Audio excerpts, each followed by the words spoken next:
What's up guys, I'm the Review Dude and I'm out at Sound Select Johannesburg, bringing you the most raw and unscripted review videos that you will find on the net.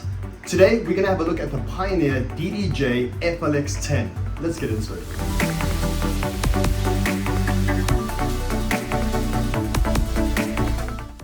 Now, do you remember hunting for an acapella that you just couldn't find and then you resorted to using production software to kill all the other frequencies, leaving you with just acapella and it sounded kind of weird? Well, that's called track separation technology, and Pioneer have integrated it into this controller. Let's get into that. Now, I remember the days when I used to see DJs like Stimming and Ryan Murgatroyd and saying to my friends, oh my word, he's making this music live as we speak. Well, this is going to be for DJs and producers like that. This is a performance controller. It is for building music and not playing original tracks, and I'm going to explain to you why. Pioneer have integrated track separation technology into the hardware of this device, and you'll find it on the top left of each deck. Now, it comprises of 3 different separations, and that is separations of drums, vocals, or instruments. I must say that upon testing it, it's really clean, and it gets the acapella to almost sounding like a studio acapella.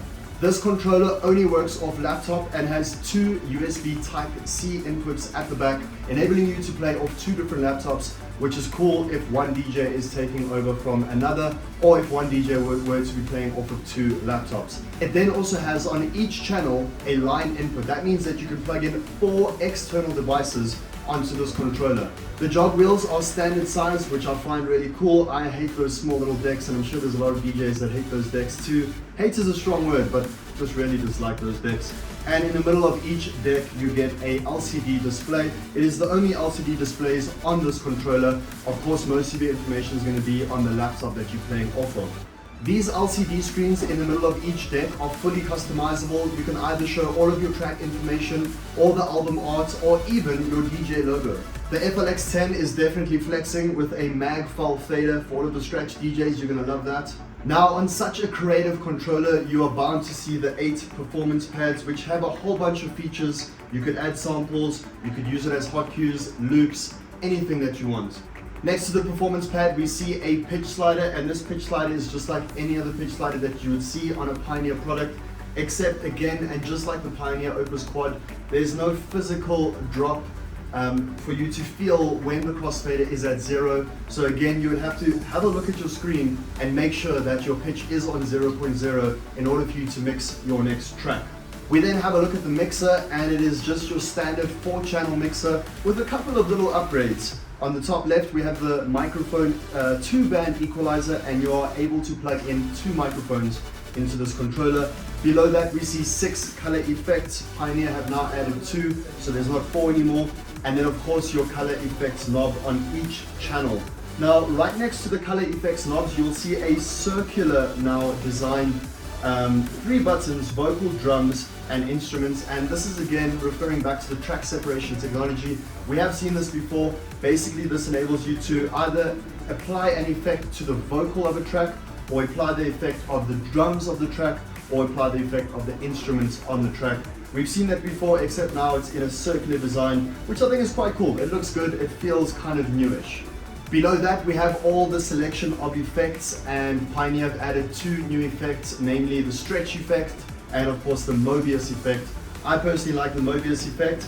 And what's cool about this is that when you select the channel which you want to affect, it correlates with the light on the channel, so you know exactly which channel is going to be affected. Again, I've seen this before, but I haven't seen it on a Pioneer product, so it's quite cool to see that here. Now, a brand new feature that we see on this Pioneer controller is mix point select technology. Basically, this enables you to select where you want your track to start mixing without you even having to do it yourself using the cue or play button, and it'll do it itself.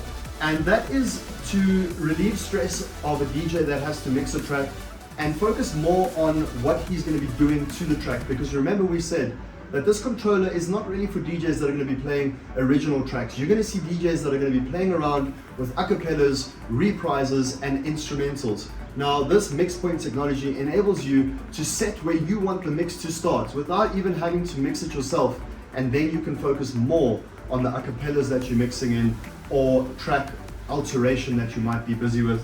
So I think that's pretty cool for someone who's creating a new song on the fly using stems or using the track separation technology, and it might be too much for them to also mix. I know this kind of takes away from the art of DJing, but again, this is a controller for the highly creative DJ and someone who's going to create something new and on the fly. Call it a DJ set that you would never hear being DJed the same twice. Other than that, this is just your standard 4-channel controller that is going to be used on laptops. It has your normal master out in an XLR format or an RCA output. The microphone input is XLR as well, so that's going to be balanced. All in all, it's everything that you would find in a normal controller and more, enabling DJs to do more. Ladies and gentlemen, that is the Pioneer DJ FLX10. Thank you for watching, and I'll see you next time.